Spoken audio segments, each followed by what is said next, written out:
4 సంవత్సరాలు సూర్యాపేట తాలూకా సూర్యాపేట జిల్లా రైతాంగం కావచ్చు, వరంగల్ జిల్లాలోని మిగతా ప్రాంతాల రైతాంగం కావచ్చు, వాడిని మొత్తం కూడా కాళేశ్వరం నీళ్ళు అనే విషయాన్ని నేను స్పష్టంగా చెప్పిండు ఉత్తమ్ కుమార్ రెడ్డి. ఇవాళ కొత్తగా దేవాదాల నీళ్ళు ఇస్తారని మాట్లాడుతున్నాడు.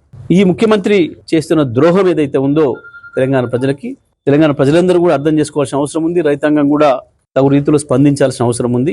నిన్నటి స్వాతంత్ర దినోత్సవ సందర్భంగా చేసిన ఉపన్యాసాలు చంద్రబాబు నాయుడుకు ఉపయోగపడే పద్ధతుల్లో చంద్రబాబు నాయుడు ఉపన్యాసం కొనసాగింపులో భాగంగానే రేవంత్ రెడ్డి కూడా మాట్లాడిండు.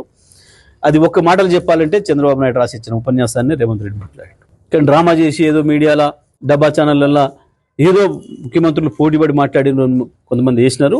బహుశా వాళ్ళకి అర్థం కాకనా, అవగాహన లేకనా, లేదా వాళ్ళ స్పాన్సర్డ్ ప్రోగ్రామ్గా వేసినరా. నిన్నటి మాత్రం చాలా స్పష్టంగా బనకచెర్ల కుట్రకి అనుకూలంగానే తాళం వేసిండు, తందనాలు ఆడుతున్నాడు ముఖ్యమంత్రి రేవంత్ రెడ్డి తప్ప ఇంకోటి కాదు. ఎట్టి పరిస్థితులలో బనకచెర్లను వ్యతిరేకించి తీరాలి. గోదావరిలో ఒక చుక్క కూడా నీళ్లు లేవు. ఇప్పుడు ఇవాళ మిగులు జిల్లాల సమస్యనే లేదు. గోదావరి పైన ఇంకొక ట్రిబ్యునల్ వచ్చిన తర్వాత ఆ ట్రిబ్యునల్ ఎన్ని నీళ్లు ఉన్నాయని తేలుస్తుందో, తేల్చిన తర్వాత మాత్రమే మిగతా ప్రాజెక్టులు, ఆంధ్రప్రదేశ్ ప్రాజెక్టులకు అనుమతి గురించి ఆలోచించాలి తప్ప ఇప్పుడు ఉన్న నీళ్ళ మీద ప్రాజెక్టు కట్టడానికి వీల్లేదు.